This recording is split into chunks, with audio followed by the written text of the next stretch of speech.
What's good? It's your boy Fanon. Okay, man. The Wolves are out for Eddie Hearn. The New York big money Wolves are out to get this dude. I'm telling you. A report just came out in Boxing Scene that said that the Whyte Pulev surprise bidder beats Hearn in Sauerland for rights by Keith Eidick. Now, before I get into it, hey, please subscribe to the channel and hit the bell icon so you can participate in the live streams. Also, thank you to everybody. Shout out to the cats in the LDBC all day, every day. Also, thank you to everybody that donates to the channel and supports the cause that we're here to support. Super chat, just watching the videos and subscribing. Also, Venmo and Patreon. Thank you guys so much for what you do. Now, I want to get into this, man, because this is going to be a little bit of a business thing. And basically what a purse bid is, and I'll go over this. A purse bid is where the IBF ordered a fight between Dillian Whyte and Kubrat Pulev. And the winner of that is to be the mandatory challenger for Anthony Joshua for the IBF. Now, go back a little bit and remember the path that Eddie Hearn took to get Deontay Wilder to be the mandatory challenger. To get Dillian Whyte to be the mandatory challenger for Deontay Wilder. And how he positioned himself to get him to that shot where he would be able to fight Deontay Wilder. Now you have somebody coming in who beats Eddie Hearn in a purse bid, because when you have a mandatory, you can negotiate a deal between the two parties to where they can come in and agree to a certain amount of money. But if they can't, it goes to purse bid. And then that becomes a situation of big bank takes little bank. Well, somebody with big bank came in and beat Eddie Hearn for the rights to promote that fight. And so that's what this article's about. A surprise bidder beat out the promoters for Dillian Whyte and Kubrat Pulev on Thursday to earn the right to promote their IBF-mandated heavyweight elimination match. Epic Sports and Entertainment, a New York-based company that's new to the boxing business, submitted the winning offer of $1,500,111 during a purse bid at the IBF's headquarters in Springfield, New Jersey. The company, with which longtime boxing attorney John Wert is involved, easily surpassed the offers submitted by Hearn's Matchroom Boxing and Team Sauerland. Matchroom representing Whyte, Team Sauerland representing Pulev. Hearn bid $831,111, and Team Sauerland bid $801,305. So essentially, Hearn and Callie Sauerland had been negotiating to deal to stage the fight either in London, where Whyte lives, or Pulev's native Bulgaria. They requested a 1-week postponement last week of the IBS purse bid because they thought they could come to an agreement without going to purse bid. It wasn't clear as of Thursday afternoon when the Pulev-Whyte fight would take place or where Epic Sports and Entertainment would bring it. Epic Sports and Entertainment must submit signed contracts from Pulev and Whyte to the IBF by June 8th to move forward with the fight. According to the IBF rules, the fight also must take place within 90 days of Thursday by August 24th. The 37-year-old Pulev is the number 2 contender in the IBF's heavyweight rankings. Whyte is ranked number 4. The higher-ranked Pulev is entitled to 75% of the winning purse bid, which amounts to $1,125,083.25. Whyte would receive 25% of that bid, totaling $375,000. The Pulev-Whyte winner would become the mandatory challenger for Anthony Joshua's IBF title. Pulev was supposed to challenge Joshua on October 28th in Cardiff, Wales. The once beaten contender withdrew from that fight less than 2 weeks in advance due to a shoulder injury. England's Joshua stopped Pulev's replacement, Cameroon's Carlos Takam, in the 10th round of that sold-out Principality Stadium. The 6'4", 250-pound Pulev has lost only to former champion Vladimir Klitschko. The retired Klitschko stopped Pulev in the 5th round of the November 2014 championship fight in Hamburg, Germany. Pulev hasn't fought since defeating American Kevin Johnson by unanimous decision in the 12-rounder just over a year ago in Sofia, Bulgaria. A victory over Whyte would move Pulev into position to reschedule his shot at Joshua. The 30-year-old Whyte also is the WBC's #1 contender for its champion, Deontay Wilder of Tuscaloosa, Alabama. Oddly, however, the WBC recently declared second-ranked American Dominic Breazeale as Wilder's mandatory challenger. The WBC also ordered an elimination bout between Whyte and 4th-ranked Luis Ortiz, who Wilder knocked out in the 10th round of their March 3rd battle at Barclays Center in Brooklyn. So, Big Bank takes Little Bank. This is the second Big Bank tank Little Bank attempt to move that's been attempted on Eddie Hearn. The first one was the guaranteed offer of $50 million to Anthony Joshua, which perplexing in the most that Anthony Joshua turned down in the most perplexing manner. But this one is just I'll take that fight. I'll just take that up out your hands type of move from New York City. And I don't think that that's it's coincidental that a company, now the company, Epic Sports and Entertainment, is actually founded by a guy. They mention John Wert, but it's actually, from the research that I've done, founded by a guy named Peter Kemp. And Peter Kemp also has basically what he is he's, from what I can see, is somebody that deals with connecting sports, music, entertainment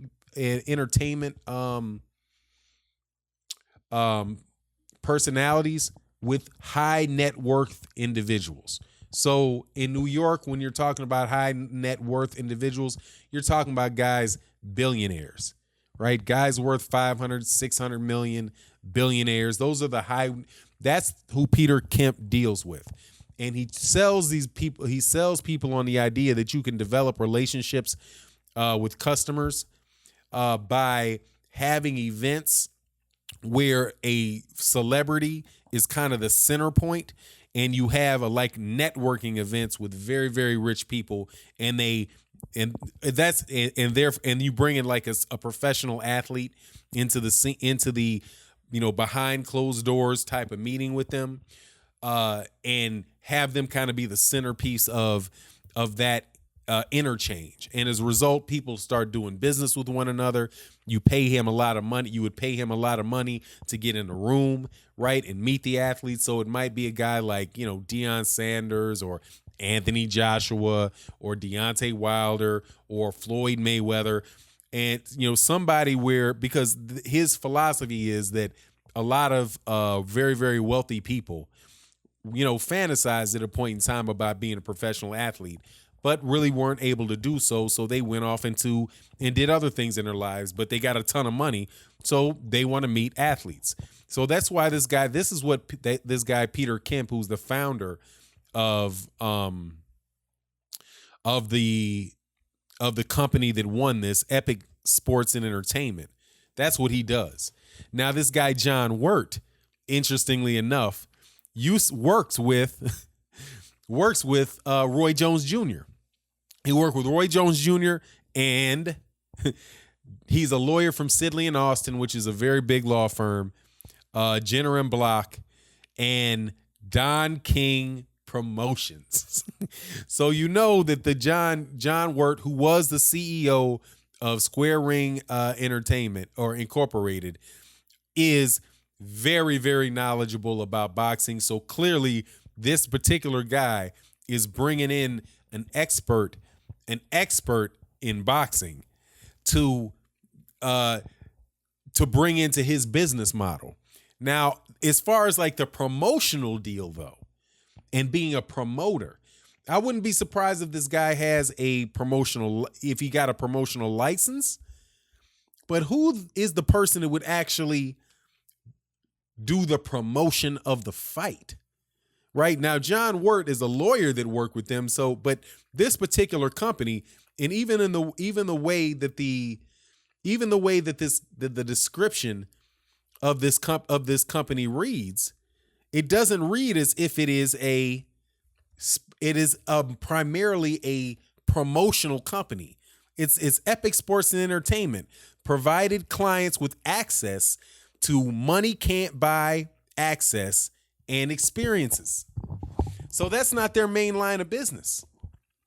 But yet they deal with people that have a ton of money and just came up with roughly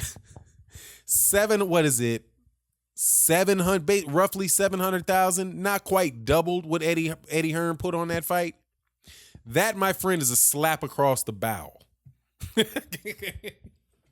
You not rolling up in here into the United States of America thinking it ain't nobody gonna fight you back when you go and beat this dude in a purse bid for basically his number 2 fighter. And he loses the right to promote. Now, so I'm telling you, man, there was an interview that I saw with a boxer who said that, that Eddie Hearn was really rubbing a lot of people the wrong way. And coming into the United States, he's opening an office in New York City, Matchroom Promotions. He's running, Matchroom Boxing USA, talking about how he's going to compete with CBS, right? He's going to get these fighters and try to steal fighters from CBS. See, because Showtime is owned by CBS. CBS is one of the major networks in the United States. So he's going to move into New York and all of a sudden he gets outbid, like easy money outbid. Like this guy way overpaid. They way overpaid for this fight. Whose MO is that? To just say, we're just going to make sure that if you try to hold this fight, you lose money. Eddie. Now, Eddie got this $1 billion deal, but he ain't got $1.5 million to pay in purse money for his number 2 heavyweight. The guy that everybody that people in the UK are really interested in seeing, Anthony Joshua. Right off the back, seeing fight Anthony Joshua right off the back of some other investor coming up with $50 million guaranteed to see Deontay Wilder and Anthony Joshua. Right? Eddie, I'm telling you, man, I think Eddie Hearn is biting off. Eddie Hearn is biting off more than he can chew. That's how I see it. And I'm not talking about, myself or members of the LDBC or members of new media on YouTube. I'm thinking this cat is making major enemies with people who really can buy him into the ground. Somebody that can people that can spend him into the ground. DAZN is going to come into the United States of America and compete with CBS. They're going to compete with ESPN. They're going to compete with Disney in this streaming app, right? And I bet you money that he wanted this next Dillian Whyte Pulev to be on DAZN. Because, hey, man, with the money that he offered, what was it, 800,000 he said? 800,000 was the bid? 800,000, that's within the realm of possibility for that DAZN app. That might have been one of the first, marquee fights in Europe that they were going to try to air on DAZN. And boop, pop goes the weasel. I'm telling you, I love watching rich folk fights. I love watching rich folk fights, man. This is going to be like, the Wolf of Wall Street. What was it, the Wolf of Wall Street? Isn't that where these guys are? Isn't this who he's dealing with? The same companies that would invest, like the people who invested in the PBC. There's a group of investors, right, who are heavily sunk in the PBC.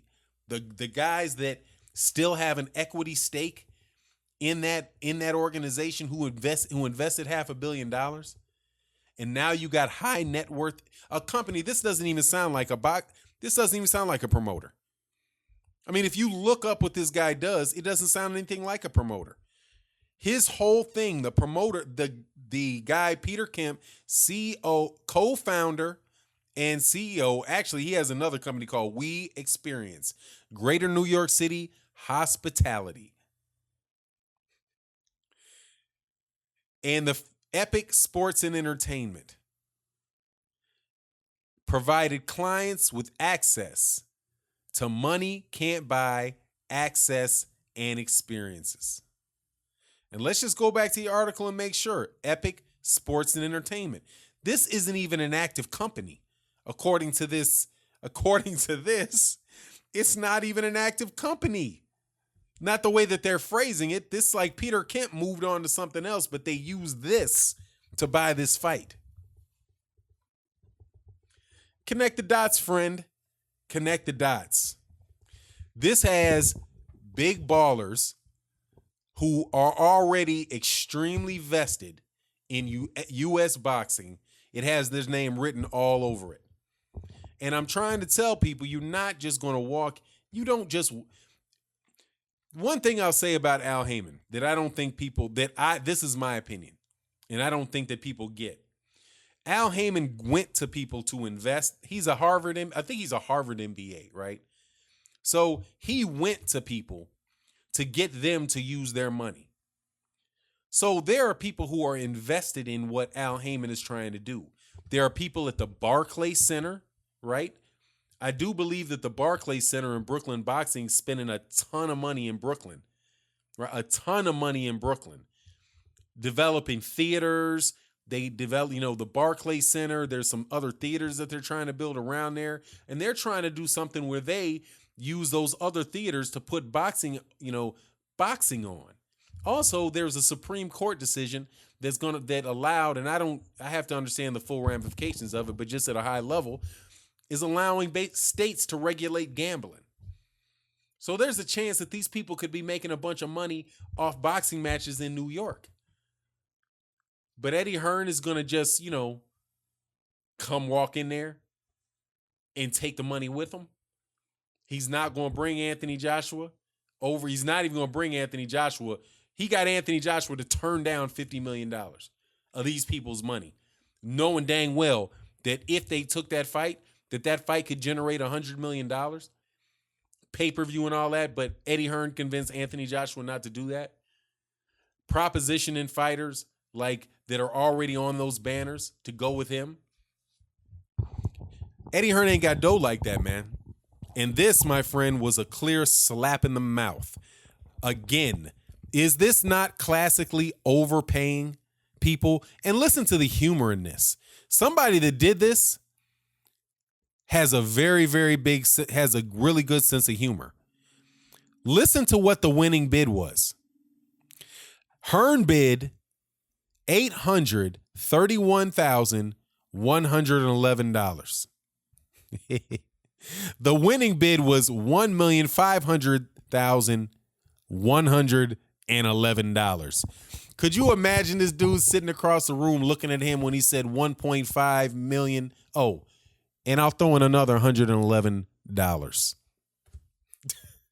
Now, all the Masonic symbolism in the world couldn't be funnier with that little 3 that they threw at the end of that. But, that's just, that's my conspiracy theoryism. But it is what it is, man. It is what it is. Eddie Hearn lost that fight. Now, if Eddie Hearn goes and plays with that Russian dude in a purse bid, and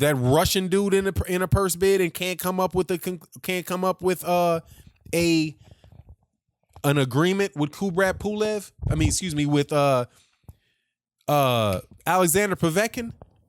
What happens if somebody runs in there and says, you know what? I'll take that fight. Since you couldn't come up with it, let's do I'll pay $45 million for that one. $45 million, Eddie. You gonna match that? And they can't match it. Wouldn't that be crazy? Wouldn't that be crazy? I'm telling you, Anthony Joshua, you better stop playing with this dude. Get that money, come to Vegas and fight. Because these dudes don't fight fair. And with that, I'm out. Peace.